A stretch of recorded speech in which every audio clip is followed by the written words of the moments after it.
Good Morning Liberty. I'm one of the hosts here, Charles Chuck Thompson.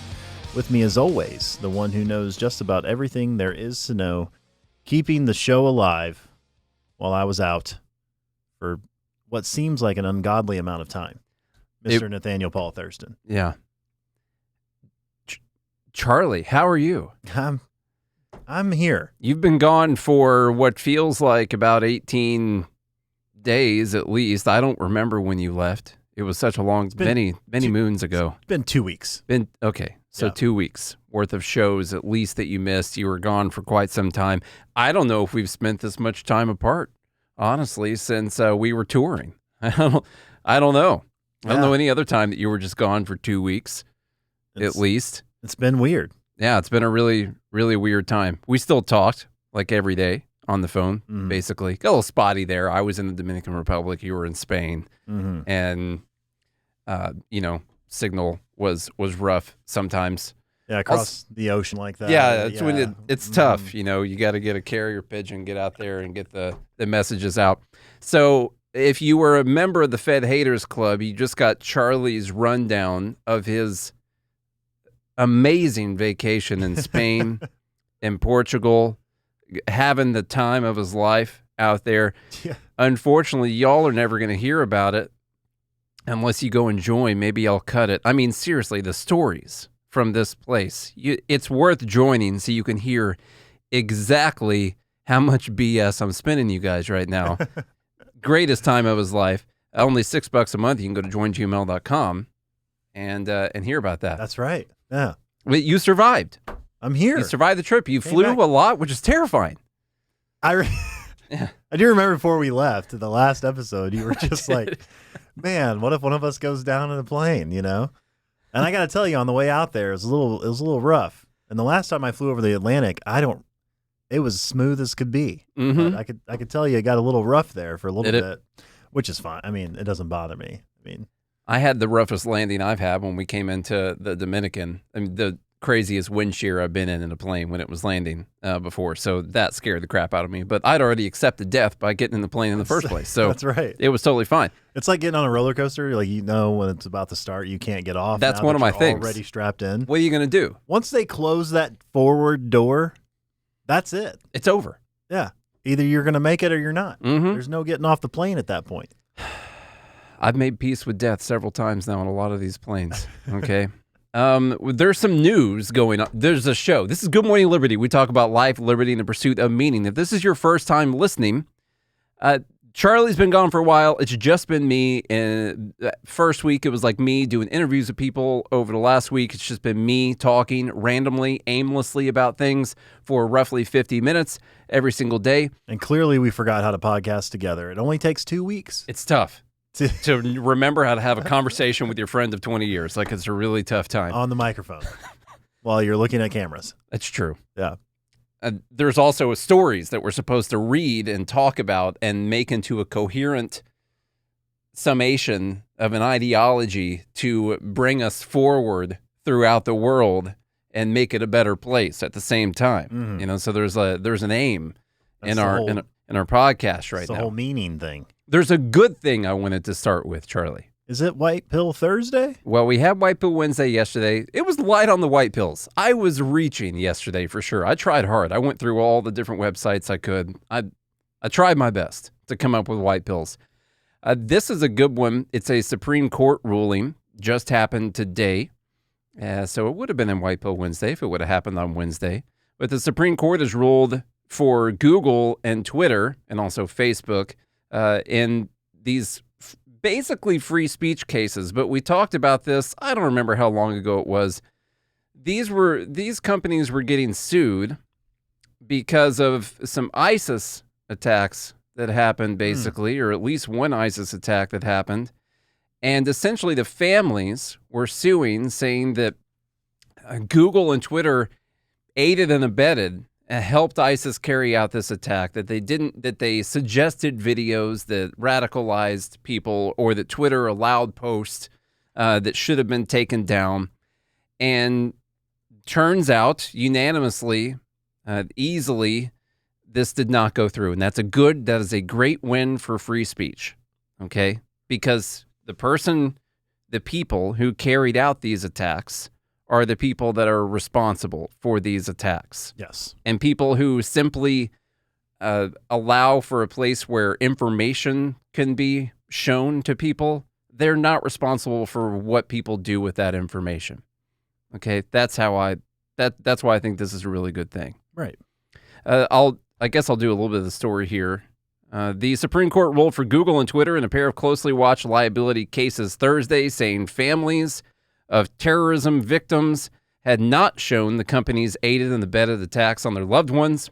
Plaintiffs, those are the families, allegations are insufficient, this is a quote, to establish that these defendants aided and abetted ISIS in carrying out the relevant attack, Justice Clarence Thomas wrote in a unanimous decision in the Twitter case. The court adopted similar reasoning in the claim against Google. In the Twitter case, American relatives of Naras Alasaf, whatever it is, said the company failed to properly police its platform for ISIS-related accounts in advance of the January 2017 attack at the nightclub in Turkey that killed 39 people. In the Google case, the family of an exchange student killed in an ISIS attack in Paris said Google's YouTube should be liable for promoting content from the group. The relatives in both cases based their lawsuits on the Anti-Terrorism Act, which imposes civil liability for assisting a terrorist attack. At issue was whether the company provided substantial assistance to the terrorist group. Thomas, he wrote the, what do they call it when you write your opinion? Oh, it's like an opinion. That's what he writes, right? Quote, as alleged by the plaintiffs, defendants designed virtual platforms and knowingly failed to do enough to remove ISIS-affiliated users and ISIS-related content out of hundreds of millions of users worldwide and an immense ocean of content from their platforms, he wrote. Yet, the plaintiffs have failed to allege that defendants intentionally provided any substantial aid to the attack or otherwise consciously participated in the attack, much less... This would be like holding Apple accountable for terrorists using iPhones to communicate. That's true. It's like, how... do we need to do background checks? Or holding a gun manufacturer liable for someone using a gun to kill someone. Mm-hmm. You can't do it. Do we need to do background checks on phone purchases? I guess so. You know what we should do? We should listen to every single person's phone call all the time and save keywords and stuff. Yeah. And go after them. That's right. You want to go through all the other background checks and stuff. I get what these families are going through. You want justice. You want some sort of... And, of course, I'm sure lawyers are jumping on this because they're going to get paid a lot, especially if they win a case against, Google or Twitter. You think there's any other people pushing this? Like, you think the families are really like, oh, you know what I'm going to do? I'm going to go after basically Section 230 and the right to these companies to allow whatever kind of speech they want on their platforms, which is what this would have changed. Mm-hmm. And I'm just going to go after these companies because they're liable for this. Or do you think there's something else behind the scenes pushing these families to go all the way to the Supreme Court with this? I don't know. Who knows? I don't like alleging conspiracies when I have no proof of it. I'm just saying that's what's happening. Mm. Okay. You like to speculate. I'm speculating. Yeah. Nothing wrong with speculation. That's a good thing to win for free speech. What's this right here? Oh, Adam Schiff, Shifty Schiff. It's being proposed that he be expelled from the House of Representatives by this person who looks important, Representative Anna Paulina Luna. She looks like a white supremacist, obviously. She does, yeah. Extremely racist person. I don't know. She looks talented, at her job. I think that she's doing a great job trying to get Schiff out of here. Yeah. Anna Paulina Luna just introduced a resolution to remove Adam Schiff from Congress for lying to the American people about the Trump-Russia hoax. She's stirring up Schiff. She don't give no Schiff about this. Quote, knowingly using your position on House intel to push a lie that ripped apart our country, cost taxpayers millions of dollars, and authorized spying on a U.S. president, and then proceeding to double down on the lie within days of the Durham report coming out makes you unfit for office. Ethics should investigate. End quote. The resolution read that, pursuant to Article 1, Section 5, Clause 2 of the Constitution, Rep. Adam Schiff be and he hereby is expelled from the House of Representatives. Hear he, hear he. Hear he. Listen, it's not going to happen. The main reason I wanted to talk about this, though, has been Schiff's response. Because, Lord, these people, the way that they respond to things is just the most disgusting, manipulative ways of responding to people calling you out that you can possibly imagine. Now, to remind you, I guess we'll play a few things from Schiff and what he said. We won't play the whole montage, but this is really the reason. Now, Charlie, you weren't here, but the Durham report came out, and it wasn't a bunch of new information that we hadn't already heard the last time this was spoken of. You have a spider right above your head. This is basically worst case scenario right now. I do. It's the tiniest little guy. I kept seeing some of the. If it would have been like 100% bigger than that, oh my God, I lost it. Where'd it go? Oh, it's still right there. Okay. Yeah. What do we do? Just get it. With my hands? Yes. Clap it. Then I'd have dead spider on my hands. Do I need to save you? No, I got it. It's cool. Ah! Now, what would you do if it was somehow poisonous and it was a spider that we didn't know about, you know? I could have died just then. That thing's so Are there tiny. any more? That thing's so tiny, I don't even know if it could, like, penetrate the skin. Honestly, I think your eyesight got better on this trip. It was good for you, you know, rejuvenated. Did you eat some carrots while you were out there, man? That was a little tiny guy. You know what? I ate a lot cleaner because Europe actually doesn't have all the processed stuff that America does. I will say I felt much better over there. Yeah? Skin, everything. So I'll give them credit for that. I hate spiders. Do you? Yeah. I didn't know. That's the worst. Okay, anyway, what were we talking about? Adam Schiff. Oh, so the Durham report, this comes out. It turns out there was no collusion between Trump and Russia. Not only was there none, they actually found that this was actually made up. They were completely fabricated. They were told, they were warned that the Clinton campaign had a plan to make this stuff up to try and hurt Trump. All the heads of everything were told that the Clinton campaign had a plan to make all this stuff up. And then we just keep going along with it. They never find any evidence of any collusion between Trump and Russia through all these years and millions of dollars of investigation. But Adam Schiff, who's on the House Intel Committee, is out there telling people in the news repeatedly that they don't just have circumstantial evidence, that they've got real evidence of collusion between Trump and Russia. I'll just skip like halfway through this thing and see what happens. This is back in 2017. Election. That has now been borne out by ample evidence. I think you see the most palpable evidence of a collusion in terms of violating the Logan Act. Look, I don't think you can seriously argue that the Russians weren't trying to help Trump and hurt Clinton, as well as sow discord in the United States. The evidence is quite overwhelming on this. It was the early conclusion of the intelligence community, but that's only been furthered by all of the evidence we've seen in our investigation. And put out a statement and a report basically saying that they found no evidence of collusion between the Trump team and the Russian government. Have Democrats found any evidence of collusion? Yes, we have. Can you agree that there has been no evidence of collusion, coordination, or conspiracy that has been presented thus far between the Trump campaign and Russia?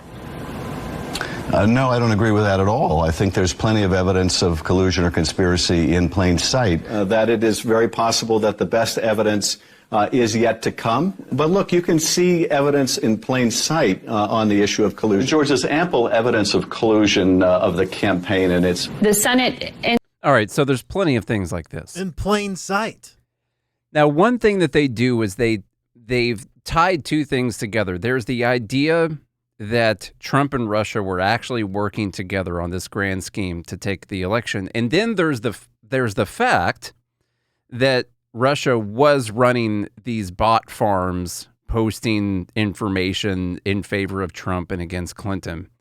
And that's not disputed that happened. Now, basically, that did essentially nothing. Okay. That there's been studies out showing that didn't affect the election whatsoever. The people who saw it were people who were already in favor of Trump in the first place, because that's how algorithms work. And so that didn't really matter. But what they've done is they've tied those two things together. They'll say, well, there's plenty of evidence that Russia tried to help Trump win the election. Well, that's not evidence of collusion between Trump and Russia. The only other thing that they have is this WikiLeaks thing. Someone hacked the DNC emails. Remember, this story came out saying that they had basically conspired to get rid of Bernie Sanders in favor of Hillary Clinton during the 2016 election. That made a lot of people mad. There were other things in the emails. And Trump, I don't know the exact way that they talked about it, but they were basically like, oh, yeah, it's a good thing. Bring it. Keep the emails coming. That's fine, To me, that's not election interference. It's not election interference to me when someone's releasing factual information about things. Right. It's like, oh, I'm telling the truth. Yeah. You're meddling in the election. It's crazy to me to, here's an Just actual like thing that happened. The recording of Trump saying, grab her by the P word. Now, what if China found that recording and had the P word tape come out? Is that China? It's a real tape that happened. It's the truth. It's a factual evidence about something. Is it a bad thing that the people found out about it? I don't get how we can actually go down the path of saying that that's a bad thing. It'd be better if we didn't know about it. That their side was found out. I guess that's true. Yeah. So let's look at some of the things that Shifty Schiff has been saying out there. Well, this is from The Guardian. Chuck, you can read this one if you want. Schiff was House Intelligence Chair and led Trump's first impeachment for seeking political dirt in Ukraine. He published a book about the Russia investigation and is now running for Senate. Luna said Schiff, quote, lied to the American people. He used his position. We already went over that. He is a dishonor to the House of Representatives. Shame. Quote, the Durham report makes clear that the Russian collusion was a lie from day one, and Schiff knowingly used his position in an attempt to divide our country. Now that just sounds like a Tuesday in the House of Representatives. This is what government is. This whole expelling someone for lying and trying to divide our country, that's a slippery slope. They're going to clear this place out pretty quick on both sides. We talked about this when they impeached Trump. We already talked about that. This is just going to happen over and over and over again. Yeah. John Durham was appointed to investigate the FBI inquiry, which led to the appointment of the special counsel Robert Mueller. Mueller did not establish collusion between Trump and Moscow, but did secure criminal convictions and lay out evidence of potential obstruction of justice. Schiff said, quote, when Republicans lacked the courage to stand up to the most unethical president in history, they consoled themselves by attacking those who did. I'm not backing down. So he's actually shifted this narrative right now. Here's a tweet from him last night. He said, breaking news. I hate it when people do that. A MAGA Republican member of Congress just filed a motion to expel me. I stood up to Donald Trump and held extreme MAGA forces accountable, and now they want payback. They'll go after anyone who defends the rule of law. God. Not talking in any form about the reasoning behind the person wanting to expel him. Of course not. They're going after him because he's defending the rule of law, because he is so virtuous. That's why they're going after him. And it doesn't matter why they went after Donald Trump. It's like, remember, he said earlier that he was the most unethical president. Mm-hmm. So even if you have to break ethics to remove the most unethical president, then your actions are justified. Plus, this guy obviously is defending democracy. Of course he is. Against MAGA Republicans. And so when you're doing that, well, you're just an angel among demons. Of course. And now the demons are going to come attack you. Every time I feel something, I think it's a spider right now. Oh, okay. I think we're good. I don't see any more. You'll let me know if there's some more, right? Yeah, I will. Do not try and play some kind of a, I know what you're thinking. Don't tell me what to do. Don't tell me. You shut your mouth when you're talking to me. Don't worry, though. He attached a link to that post where you can donate to his campaign. And he's also out there. I mean, I don't know how much further we have to go into this. It's just the manipulation, the line that we can just call it the gaslighting or the narcissism, all the things that go along with people who end up in power in Washington, because those are a lot of qualities that people have to actually get to that point. His response to why people are doing this to him, what's going on. Let's listen to some of that. Judge. And so their response to this big disappointment for Trump and for the MAGA, and nothing to show, and Pelosi theory that Trump, and again, this was Congressman Schiff, thanks so much. Now, pay attention to how they frame up the Durham report. Now, here's the deal. The information in the Durham report had essentially already been released previously. Now, this was the full 300 and something page report. So, yes, we technically had like all of the information that was already in it. They didn't just find these things last month and they put out the report. We already heard about this. We've already done episodes about how all of this was all made up and started by the Clinton campaign. Since all of that already came out like last year, the Democrats can now come out and say, well, this Durham report showed nothing. There's no revelations that were found in this report that was released last week. That's because the revelations already happened like a year ago or however long it was ago. But now they can say, oh, they didn't find anything that people didn't already know. Just pay attention to how they frame this. For being here, I'll just get right to it. I mean, what is your response to this move to try and expel you from the House of Representatives? Well, as you said, the Durham investigation, and again, this was an investigation Donald Trump demanded, an investigation of the investigators. Bill Barr was only happy enough to comply by the appointment of Durham. Durham spends 4 years trying to prove this deep state conspiracy theory that Trump kept, telling his base was going to be proven, and people like Brennan and Pelosi and Schiff and others were going to be prosecuted. The whole thing, of course, was a big bust. 4 years, hundreds of interviews, and nothing to show but 2 failed cases in which not the defendants who were acquitted, but Durham, the prosecutor, I think, was criticized by the judge. And so their response to this big disappointment for Trump and for the MAGA crowd, let's go after Adam Schiff. Let's go after the person they most view as standing up for the rule of law, as standing up against Trump and MAGA world, leading the first impeachment, participating in the January 6th committee. That's what this is about. Now, notice how they framed this big waste of time, this Durham investigation into the investigation. It's not the $30-40 million Mueller investigation into Trump colluding with Russia. That was only 3 years. Which found no collusion with Russia. They got some people on lying to, the FBI or some obstruction, which I think is BS. If they're investigating you for a crime that did not happen, that they're taking part in making up in the first place, and then you're like, I'm not going to participate in this thing. Bullshit, there's obstruction. Right. Come on. That's ridiculous. Yeah. All right. So he's this big waste of time Durham investigation into the didn't find anything. All it found was that the Clinton campaign had a plan to tie Trump to Vladimir Putin, so important that the CIA actually alerted the head of the FBI and the president and the vice president and the attorney general around the same time, and then they take the Steele dossier, which you can trace. It's only 2 steps away from being funded by Clinton in this Fusion GPS thing. But the people that watch MSNBC are not going to go read the reports. No. They're going to take what Schiff says as gospel and be like, these MAGA Republicans just won't quit. And we got to defeat them.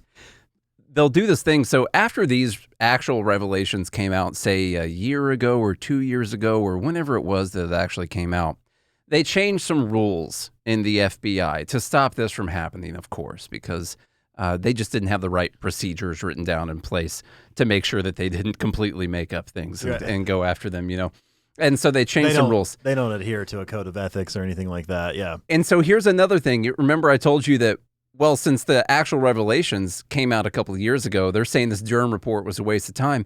I've seen plenty of times, well, he's not even recommending any rule changes in the FBI because of all these revelations in this report. Well, that's because they already did the rule changes when this actual information came out a couple of years ago. Right.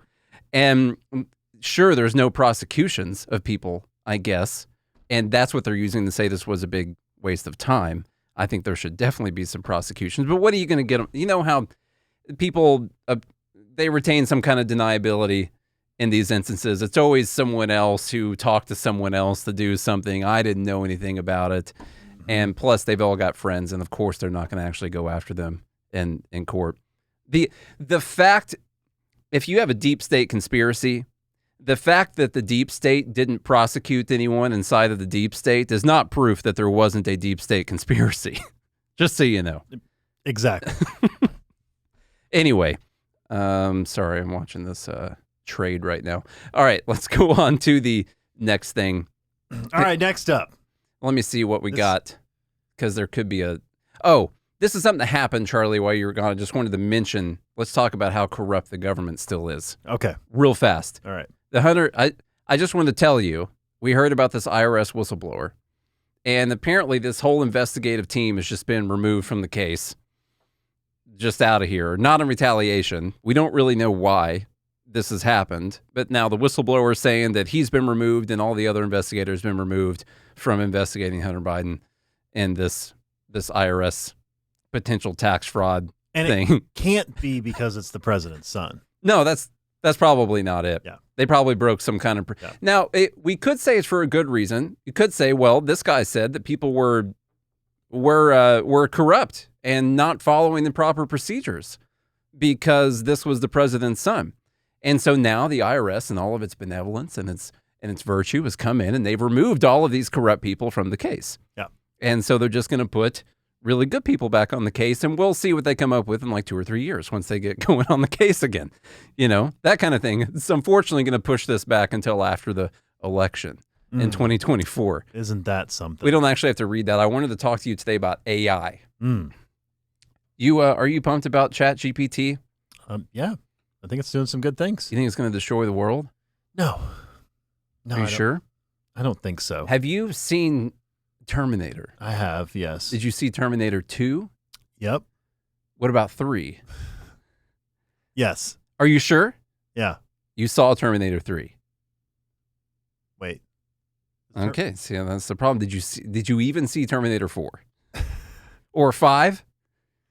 I don't know if... Do you know? Does 4 and 5 exist? Oh yeah, they exist. Yeah, there's like Salvation, there's like I don't know what the names are anymore. Look, I think that it can be dangerous, that it's possible for it to be dangerous.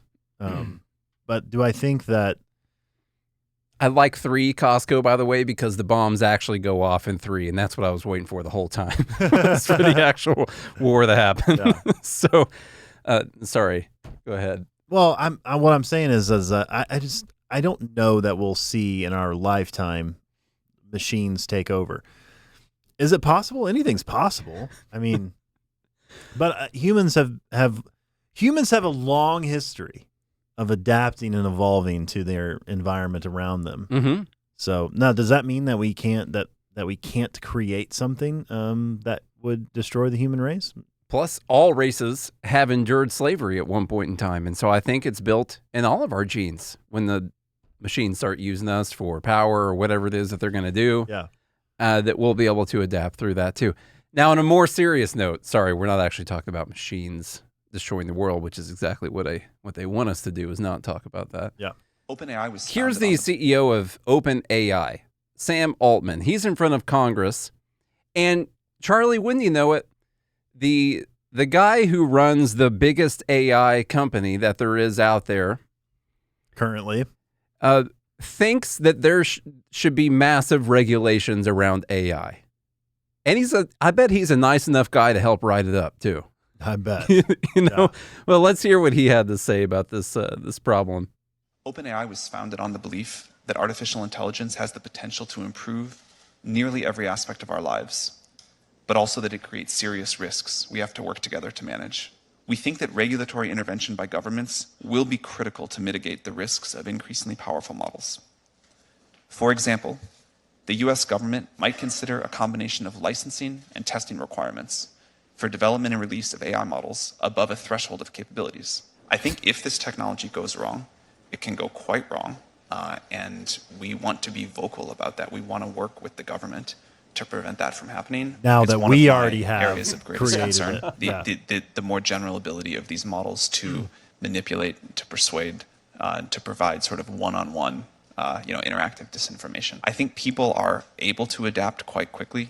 When Photoshop came onto the scene a long time ago, for a while people were really quite fooled by Photoshopped images, and then pretty quickly developed an understanding that images might be photoshopped. That's because we have This will Photoshop be like regulation, that, probably. but on steroids. There will be an impact on jobs.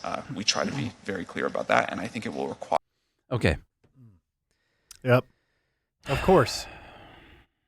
There's an article in here, Charles, if you want to go into that. It's from Reason.com. But of course, now that we have this new technology, even people like Elon Musk are pushing for us to have regulation on AI. Okay.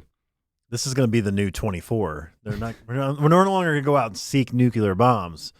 We're going to go out and seek black market AI technology. Oh, yeah. You got to stop that. Yeah. All right. Oh, crap. Where did the actual thing go? There we go. The creation of a new artificial intelligence regulatory agency was widely endorsed today during a Senate Judiciary Subcommittee on Privacy, Technology, and the Law hearing on oversight of AI rule for artificial intelligence. They better come up with a new name for it, I'll tell you that. Yeah. Senators and witnesses cited the FDA and the NRC, the Nuclear Regulatory Commission, as models for how the new AI agency might operate. Charlie, tell me again what you just said. Senators and witnesses cited the FDA and the NRC, the Nuclear Regulatory Commission, as models for how the new AI agency might operate.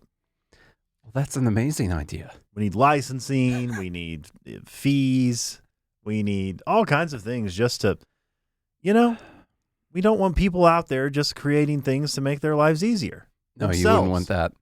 In response to one senator's suggestion that the NRC might serve as a model for AI regulation, Altman agreed that the NRC is a great analogy for the type of AI regulation the he NRC's favors. job is essentially making sure that we don't have any nuclear energy. Like, that's their whole job. We haven't had any new plans since what? Someone can fact check me. I'm just going to say 1973. That's a random number that pops up in my head. Somewhere around there. Somewhere around in maybe that. the 80s. Their whole plan has been to stop the development of nuclear energy. They haven't made it. There have been new technologies created, but they won't even allow anyone to implement them. This is what we want to model for AI. Let's just make it illegal. Why don't we just do that? Well, what he's saying is that's how dangerous AI is, Nate. This is nuclear technology that could end the human race. Yeah. The NRC has basically regulated the nuclear power industry to near death, and it takes 12 to 15 years for a new drug to get the lab bench to a patient's bedside, thanks to the FDA. Unintended consequences of NRC overregulation include more deaths from pollution and accidents and the greater emission of greenhouse gases than might otherwise have been the case. Delayed drug approvals by the FDA result in higher mortality than speedily approving drugs that later need to be withdrawn. Montgomery noted that current law covers many areas of concern with respect to the safety and misuse of new AI. She specifically noted that companies using AI are not off the hook for exercising a duty of care, that is, using reasonable care to avoid causing injury to other people or their property. For example, companies are liable for discrimination in hiring or loan approval, whether those decisions are made by an algorithm or a human being. If medical AI gave bum treatment advice, the companies that built it could be sued for malpractice. So what you're saying is we already have the rules in place. 1996. Sorry, I was off. And thanks, Magoo, for the fact check. I was way off, and the NRC is a great model for AI. Yeah. Committee Chairman Richard Just like Blumenthal. before we had the internet widely used for everyone's, like the last time we were able to build. Dickie Blumenthal, Democrat from Connecticut, expressed his Connecticut. He expressed his concerns about industry concentration, fearing that just a few big incumbent companies would end up developing and controlling AI technologies. Skynet. You know what we can do is just make sure we can just use AI to make sure that the few companies don't take over this whole thing. Yeah. You know? Of course there's concerns about that because that's what always happens. And that's why these companies want regulation. Was Sam Altman in front of Congress? Maybe he was. Was he in front of Congress 4 years ago saying that they had to create this commission on regulating AI? Now, I will say Elon Musk has been out there saying that AI needed to be regulated. Since I started reading things about Elon Musk, he's been saying that they needed to regulate AI. And he actually had something to do with OpenAI, I believe, when it was first started. So maybe they have been saying this, but now this has come out. Who do they think's going to write the rules for this? You think Chuck Schumer is going to write the rules for AI? Schiff. Adam Schiff? Yeah. Could write it for AI. Maybe Dianne Feinstein's gonna write it, or Rich McConnell, Hank Green, Hank Johnson, or Hank Johnson could end up. Why do I say writing Hank Green? Hank Johnson. What about that guy on He's probably worried that the AI bot's going to tip over, and then once it tips over, it's going to explode, and then that. Maybe the guy from TikTok should be like, so if I put AI into my toaster, does that mean my toaster can launch nuclear bombs? Is there a little man with a toaster who makes perfect toast through AI, and then he can? And how do I talk to him? Yes or no? Does he have a monopoly? Yes or no? That guy is hilarious. In fact, Altman noted that very few companies would have the resources to develop and train generative AI models like OpenAI's GPT-4 and its successors. He actually said that this would be a regulatory advantage since the new agency would have to focus its attention on just a few companies. Of course. The guy who doesn't want any other companies for competition was like, it's a good thing that there's only a few.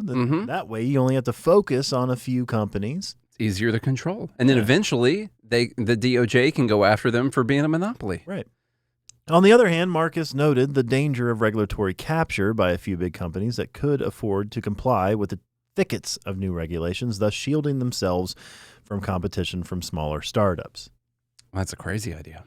No, that would never happen. I'm glad he added that later. Yeah. A new AI agency that takes after the NRC and the FDA and their overregulation would likely deny us access to the substantial benefits of the technology while providing precious little extra safety. What they need to do, I got it. Okay. They just need to put a mask on the AI technology so that it can't spread its. They could get a vaccine for it, though. AI. You require all AIs to be vaccinated. And that way it can't spread too fast. The problem solved. Mm-hmm. There we go. You can't get AI after you're vaccinated. It's not a thing. Yeah. It's not possible. That's right. All right. The clear objective here is going to be that the point through all the different people we were talking about is that none of them know anything about AI or technology. They can't regulate it. So who's going to do it? It's going to be people in the industry. That's how it always works.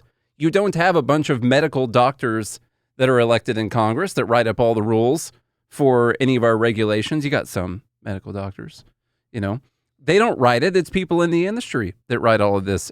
Just likewise, like the insurance companies wrote Obamacare. Yes, exactly, because they don't know anything about it. Yeah, they're just people that won popularity contests.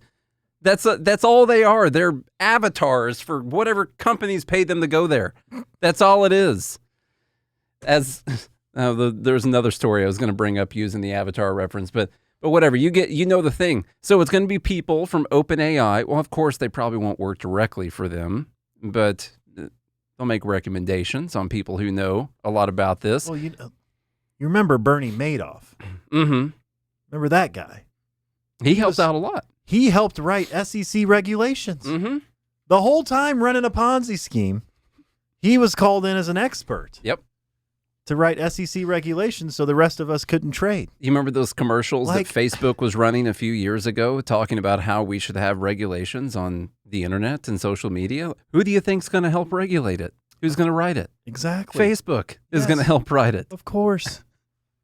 Of course. It's so easy to see what's happening right now. The government is nowhere near smart enough to actually regulate the AI at all. It's going to be like 15 years behind. And in 15 years, they're going to be talking about I think we just turn off the dial-up connection. That's going to be that's how we stop this, Yeah.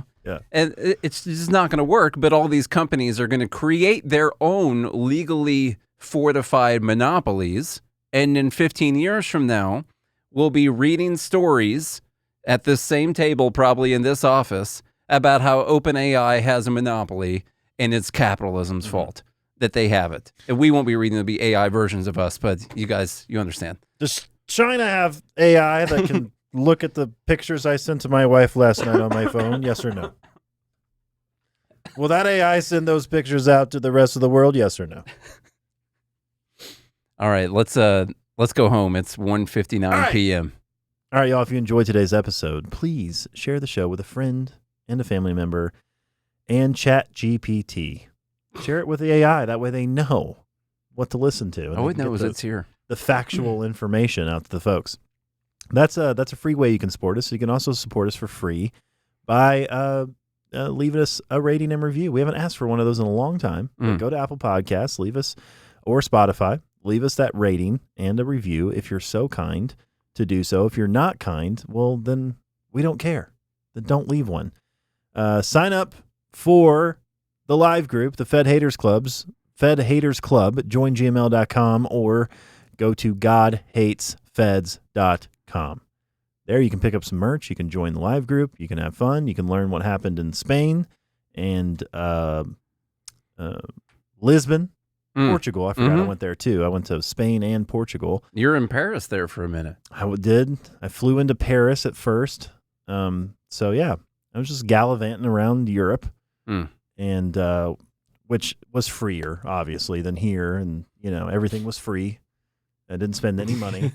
It just handed it to you, smiling. I walked into Europe, and it was just, everything just felt so democratic, You felt like you had a say. And luckily, the Paris airport was not on fire. That's good. That was more downtown. And I didn't see anything burning from the plane, so.